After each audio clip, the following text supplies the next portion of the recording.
आपका gravity classes में आज हम लोग क्लास 10th चैप्टर 7 साइंस का चैप्टर 7 नियंत्रण एवं समन्वय का पार्ट 4 देखेंगे, जो इस लेसन का ये अंतिम पार्ट भी होगा। साथ ही साथ जो है इसके पहले जो है इसका 3 पार्ट हो चुका है। अगर आप लोग उसे नहीं देखे हैं तो सबसे पहले जा करके उसे देखें, ताकि आपको जो है ये वीडियो अच्छे से समझ में आ सके। इसी तरह से लगातार जो है जानकारी प्राप्त करने के लिए हमारे चैनल को जो है सब्सक्राइब करें और लगातार हमारे साथ में बने रहें। आइए आज हम लोग देखेंगे पादपों में नियंत्रण एवं समन्वय। अभी तक हम लोग जो पढ़ रहे थे वह पढ़ रहे थे कि जंतुओं में जो नियंत्रण एवं समन्वय होता है वह किस तरह से होता है। जिस तरह से कि आप लोगों को बताया गया था कि जो जंतुओं में नियंत्रण एवं समन्वय होता है वह हमारी तंत्रिका तंत्र, पेशियों, हार्मोन्स के माध्यम से होता है। लेकिन जो पादप होते हैं इनमें तंत्रिका तंत्र नहीं होता है, साथ ही साथ इनमें पेशियां भी नहीं होती हैं। तो इनमें किस तरह से आखिर जो सूचनाएं हैं एक जगह से दूसरे जगह जाती हैं, किस तरह से इसके अंदर जो है नियंत्रण एवं समन्वय होता है, वही हमें आज समझना है। तो पादपों में नियंत्रण एवं समन्वय जो है वह मुख्यतः 2 भाग से होता है। पहला वृद्धि से मुक्त गति और दूसरा वृद्धि पर आश्रित गति। यही जो है आपके बुक में जो है नाम दिया हुआ है, लेकिन इसका जो है साइंटिफिक जो नेम होता है वह होता है वृद्धि से मुक्त गति का अनुकुंचन गति और वृद्धि पर आश्रित गति का अनुवर्तन गति। तो इसी नाम से जब कभी आपसे पूछेगा तो इसी नाम से डिफिनीशन पूछेगा। ये नाम जो आपको ध्यान में रखना है, क्योंकि ये आपके बुक में दिया हुआ है।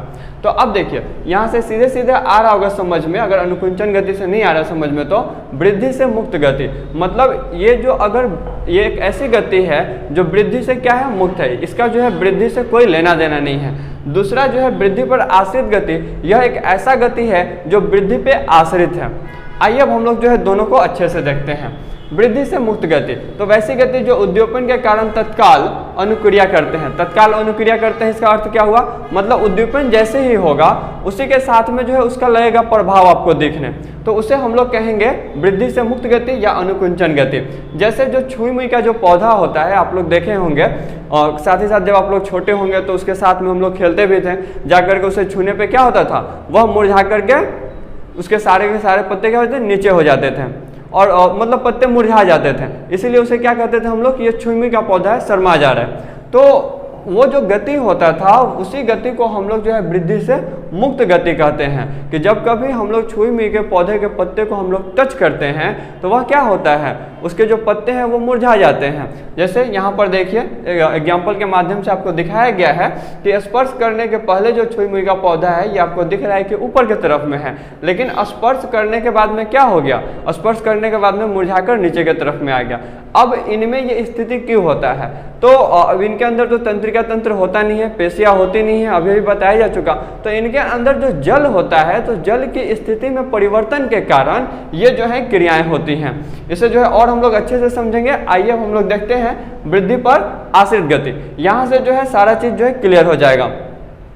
अब देखिए होता क्या है, जैसे कि इसमें आप लोगों को बताया गया कि ये जो है इनका वृद्धि से कोई लेना देना नहीं है, मतलब ये एक ऐसी गति है जिनका जो है वृद्धि के ऊपर कोई प्रभाव ही नहीं पड़ता है, मतलब उसका वृद्धि कैसे हो रहा है उसके ऊपर हम लोग को चर्चा ही नहीं करना है। जैसे कुछ फूल को आप लोग देखे होंगे कि सुबह में जो है वह खिला रहता है, लेकिन जैसे ही धूप होता है वह फूल क्या होता है, मुरझा जाता है, फिर अगले सुबह वो फूल खिल जाता है, फिर धूप होता है, फिर मुरझा जाता है। तो वो जो फूल हैं या फिर ये जो छुई मुई का पौधा है, इनका वृद्धि से कोई लेना देना नहीं होता है, यह जो है वृद्धि से मुक्त गति है और इनका जो है तत्काल जो है प्रभाव दिखता है। लेकिन ये जो वृद्धि पर जो आश्रित गति होता है इसके ऊपर जो है तत्काल प्रभाव नहीं दिखेगा। यह जो हम लोग जो भी खेती करते हैं, जो पौधे वगैरह हम लोग आते हैं या फिर पेड़ हो गया, ये जो है उनके ऊपर जो है इसका जो है कार्य है कि वो वृद्धि पे आश्रित होते हैं, उनके अंदर जो है वृद्धि होती है। तो आइए इसे हम लोग देखते हैं। लिखा है कि जब पौधे में गति उद्दीपन की दिशा में होती है, मतलब इसमें एक वर्ड आया है दिशा, इसके ऊपर जो है खास करके आप लोगों को ध्यान देना है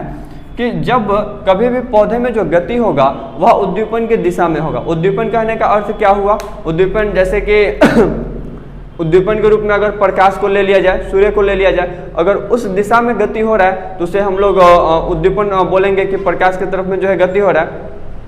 तो ये जो होता है वृद्धि पर आश्रित गति, यह तो वृद्धि पर आश्रित होता ही होता है, साथ ही साथ ये दिशात्मक होता है कि किस दिशा में इसकी गति होगी। और ये जो वृद्धि से मुक्त गति होता है यह अदिशात्मक होता है, मतलब इसका जो दिशा होता है वह निर्भर नहीं करता है, लेकिन इसकी जो है निश्चित दिशा होती है कि किस दिशा में इसकी गति होगी। तो उद्दीपन की दिशा में जब कभी भी गति होगा तो उसे हम लोग बोलेंगे अनुवर्तन गति, और उसके साथ में हम लोग क्या बोलेंगे, वृद्धि पर आश्रित गति। यही दोनों नाम आपके बुक में दिया हुआ है, इसको जो है ध्यान से देखना है। जो वृद्धि पर आश्रित गति होते हैं यह 4 प्रकार से होते हैं, यहाँ पर दिखाया गया है, प्रकाशानुवर्तन, गुरुत्वानुवर्तन, जलानुवर्तन और रसायनावर्तन। आइए एक एक करके हम लोग समझते हैं। प्रकाशानुवर्तन का मतलब क्या होता है? प्रकाशानुवर्तन कहने का मतलब ये हुआ कि वैसी गति जब वैसे पौधे जो प्रकाश, अगर उन्हें कहीं से प्रकाश मिल रहा है उनके तरफ में बढ़ रहे हैं तो उसे हम लोग प्रकाशानुवर्तन कहेंगे। जैसे खास करके आप लोग जो है फूल एक देखे होंगे जो सूरजमुखी का फूल हम लोग बोलते हैं, तो उसे हम लोग सूरजमुखी का ही फूल क्यों बोलते हैं? क्योंकि जिधर प्रकाश होता है उधर ही साइड में उसका मुंह होता है। तो मतलब जो उसका मुंह होता है, जैसे मान लीजिए कि अगर वो पौधा है सूरजमुखी का, ये जो है उसका फूल है और इधर में जो है अगर प्रकाश है तो अभी इसका मुंह इधर रहेगा, अगर प्रकाश इधर चला जाएगा तो इसका मुंह जो है फिर इस साइड में हो जाएगा। तो ये जो है अपना डायरेक्शन चेंज करते रहता है, इस कारण से इसे हम लोग कौन सा गति बोलते हैं? प्रकाशानुवर्तन। या फिर आप देखे होंगे कभी कभी क्या होता है कि कोई एक पौधा होता है जहाँ पे जो है दूसरे तरफ में छांव होता है। जैसे मान लीजिए कि कोई एक पौधा है और दूसरे तरफ में किसी पौधे के कारण, किसी घर के कारण उसके ऊपर जो है छाया जो है आ रहा है, और वह जो पौधा है वह प्रकाशानुवर्तन करता है। प्रकाशानुवर्तन करता है, इसका मतलब क्या होगा कि वह एक ऐसा पौधा है जो प्रकाश की दिशा में गति करता है।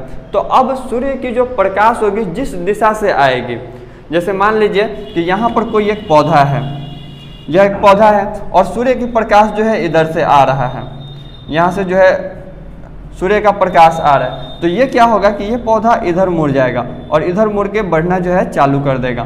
तो इस पौधे को हम लोग क्या बोलेंगे कि यह कौन सी गति कर रही है? प्रकाशानुवर्तन कर रही है गति। इसी तरह से गुरुत्वानुवर्तन क्या होता है? तो गुरुत्वानुवर्तन क्या होता है? गुरुत्वानुवर्तन कहने का अर्थ है, आप लोग जानते होंगे ग्रेविटेशनल फोर्स, गुरुत्वाकर्षण जो है बल, आप लोग जानते हैं कि पृथ्वी के तरफ में होता है। अगर किसी भी चीज़ को हम लोग ऊपर में फेंकते हैं तो गुरुत्वाकर्षण बल के कारण वह फिर क्या होती है? नीचे आ जाती है। तो वैसे ही अगर कोई भी पौधा है तो वह पौधा, उसके जो जमीन के जो ऊपर के जो भाग होते हैं वह प्रकाश के हिसाब से अगर गति कर रहे हैं तो उसे हम लोग प्रकाशानुवर्तन कहेंगे। लेकिन उसी तरह से उस पौधे का जो है जड़ होता है, जो जड़ निकला हुआ रहता है वह जमीन के अंदर जो है गति करते हुए जाता है। तो वह किधर जा रहा है? वो ग्रेविटेशनल फोर्स के कारण, गुरुत्व आकर्षण बल के कारण वह नीचे की तरफ में जो है उसके जड़ जा रहे हैं। तो उस गति को हम लोग क्या बोलेंगे? किसी भी पौधे की जो जड़ की गति होगी उस गति को हम लोग क्या बोलेंगे? गुरुत्वानुवर्तन गति बोलेंगे। साथ ही साथ एक चीज और आपको समझना है कि धनात्मक प्रकाशानुवर्तन क्या होता है और ऋणात्मक प्रकाशानुवर्तन क्या होता है। तो आइए सबसे पहले हम लोग देखेंगे कि धनात्मक प्रकाशानुवर्तन क्या होता है। तो जो भाग जमीन के ऊपर प्रकाश के तरफ में बढ़ते हैं उसे हम लोग धनात्मक प्रकाशानुवर्तन कहते हैं, और जो भाग पौधा का जमीन के नीचे के तरफ में, मतलब प्रकाश के अपोजिट साइड में जो पौधे जो भाग होता है वो बढ़ते हैं, उसे हम लोग ऋणात्मक प्रकाशानुवर्तन कहते हैं। यहाँ से आप चीज समझ लिए होंगे कि जो गुरुत्वानुवर्तन है, अगर ये पूछेगा कि ये जो है धनात्मक प्रकाशानुवर्तन है या ऋणात्मक, तो हम देख रहे हैं कि जो ये जमीन है उसके ये नीचे जा रहा है, तो ये क्या हो जाएगा? ऋणात्मक प्रकाशानुवर्तन। तो ये भी जो है पूछता है धनात्मक प्रकाशानुवर्तन क्या है और ऋणात्मक प्रकाशानुवर्तन क्या है। तो इस पर ध्यान देना है कि धनात्मक प्रकाशानुवर्तन उसे कहते हैं जो जमीन से ऊपर के तरफ में, सूर्य के तरफ में अगर जा रहा है, उसका भाग अगर बढ़ रहा है तो उसे धनात्मक प्रकाशानुवर्तन कहेंगे। और अगर जमीन से जो है नीचे की तरफ में जो भाग उसका जा रहा है, मतलब सूर्य से जो भाग उसका दूर जा रहा है, उसे हम लोग ऋणात्मक प्रकाशानुवर्तन कहेंगे। आइए अब हम लोग देखते हैं इसका जो है तीसरा पार्ट जलानुवर्तन क्या होता है। तो जब पौधे की जो गति होती है, पौधे के अंग का गति जो है जल की तरफ में होता है तो उसे हम लोग जलानुवर्तन कहते हैं। जैसे पौधे का अगर भाग जो है प्रकाश के तरफ में बढ़ रहा है तो प्रकाशानुवर्तन कहेंगे। पौधे का भाग अगर गुरुत्व के तरफ में बढ़ रहा है, मतलब पृथ्वी के अगर अंदर के तरफ में बढ़ रहा है तो उसे हम लोग गुरुत्वानुवर्तन कहेंगे। उसी तरह से पौधे का अगर भाग जल के तरफ में बढ़ रहा है तो उसे हम लोग क्या कहेंगे, जलानुवर्तन कहेंगे। आइए थोड़ा सा ये वाला इंपॉर्टेंट है, रसायनावर्तन। इसे क्या, ये जो है कैसे होता है इसे हम लोग देखते हैं। पौधे का जब भाग जो है किसी रासायनिक पदार्थ के कारण जो है उसी तरफ में बढ़ते हैं या फिर उस रासायनिक पदार्थ के तरफ में बढ़ते हैं तो उसे हम लोग रसायनावर्तन कहते हैं। जैसे मान लीजिए, आइए देखते हैं।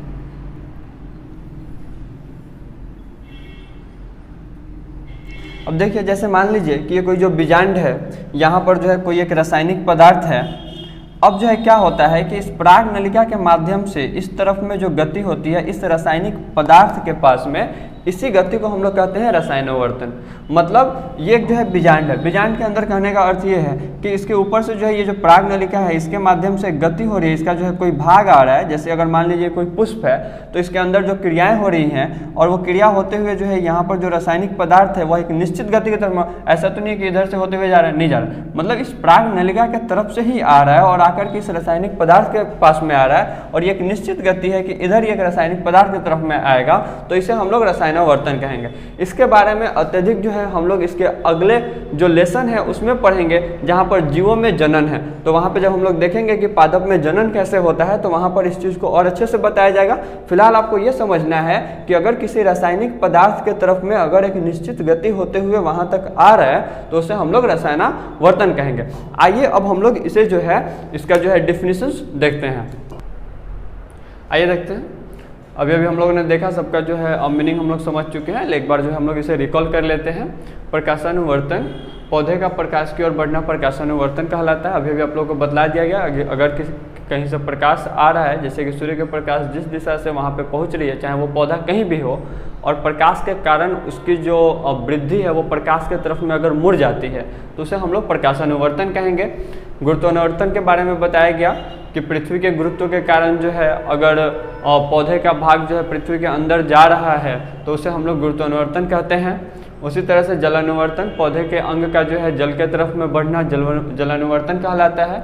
रसायनावर्तन के बारे में भी बता दिया, पौधे के भाग का रासायनिक पदार्थ की ओर मुड़ना जो है रसायनावर्तन कहलाता है। दिखाया गया है कि पराग नलिका का जो है बीजांड जो है, दिख रहा है आपको, पराग नलिका का बीजांड की ओर बढ़ना जो है क्या होता है, इसे हम लोग रसायनावर्तन करते हैं। इसे आप लोग जो है स्क्रीनशॉट ले लीजिए। आइए अब हम लोग देखते हैं पादपों में पाए जाने वाले कुछ महत्वपूर्ण हार्मोन। अभी इसके पहले हम लोग देखे थे, जो इसके पहले वाला जो पार्ट आया था पार्ट 3, उसमें जंतुओं में पाए जाने वाले कुछ महत्वपूर्ण हार्मोन को, वैसे ही पादप में भी कुछ महत्वपूर्ण हार्मोन होते हैं जिसके बारे में हमें जानना है। आइए सबसे पहले हम लोग देखते हैं ऑक्जिन्स के बारे में। ऑक्जिन्स जो होता है, जो भी पौधा होता है उसके ऊपरी भाग पे होता है। जैसे अगर कहीं पर कोई पौधा है, जैसे मान लीजिए कि ये वाला पौधा है, ये जो है ऐसे अपना जा रहा है, तो ये जो सबसे ऊपर का भाग है यहीं पे जो है ऑक्जिन पाया जाता है। यह पौधे की जो है वृद्धि, और वृद्धि में कौन सा भाग, तो पौधे की जो है लंबाई में मदद करता है। ऑक्जिन पौधे के लंबाई में मदद करता है, इसके कारण से जो पौधे हैं वह बड़े होते हैं। आइए दूसरा देखते हैं जिब्बेरेलिन।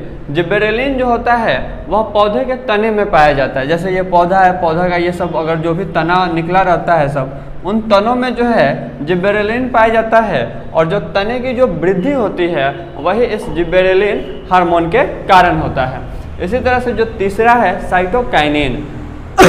साइटोकाइनिन आप लोगों को जब पढ़ाया जा रहा था चैप्टर 9 का चैप्टर 1, उस वक्त आप लोगों को बताया गया था सेल्स के बारे में। वहाँ पर आपको बताया गया था कि सेल्स के अध्ययन को साइटोलॉजी कहा जाता है, और वहीं से ये देखिए जो साइटो आया है ये वहीं से आया हुआ है। तो ये जो साइटोकाइनिन होता है यह सेल्स डिवीजन में मदद करता है। सेल्स डिवीजन कहने का मतलब क्या हुआ, कोशिका जो विभाजन होता है उसी कोशिका विभाजन में यह साइटोकाइनिन मदद करता है। अब आप लोग जानते होंगे कि जो जंतु भी होते हैं अगर उनमें कोशिका विभाजन नहीं होगा, आप लोग जानते हैं कि हम लोग जब कभी भी कोई भी क्रिया करते हैं तो हजारों कोशिकाएं जो हैं जन्म लेती हैं और हजारों कोशिकाएं जो है मरती हैं। तो आप लोग जानते हैं कि अगर कहीं का एक कोशिका मर जाता है तो उसके बगल का जो कोशिका होता है वह विभाजन करके क्या करता है कि जो कोशिका मर गया है उस स्थान को वो भर देता है। उसी तरह से पौधों में भी कोशिका विभाजन होता है और अगर कोई कोशिका नष्ट हो जाता है तो वहाँ उसके जो बगल का जो कोशिका होता है वह विभाजन करके जो कोशिका नष्ट हो गया है उसके स्थान पर एक और कोशिका नए कोशिका का उत्पत्ति कर देता है, कोशिका विभाजन करके। तो साइटोकाइनिन जो है पौधों में कोशिका विभाजन करता है और पौधों की वृद्धि में मदद करता है। अब आइए लास्ट देखते हैं एब्सेसिक अम्ल। एब्सेसिक अम्ल क्या है? यह पत्तियों में जो नए पत्ते निकलते हैं, पत्तियों का मुरझा जाना, उनमें जो है ये पौधों का मदद करता है। आप यहाँ पे जो है और भी कुछ हार्मोन्स होते हैं, तो सबसे पहले आपको ये समझ लेना है कि आपके क्लास के हिसाब से यही 4 हार्मोन्स दिया हुआ है पादप में, और जब कभी क्वेश्चन पूछेगा तो इसी में से पूछेगा।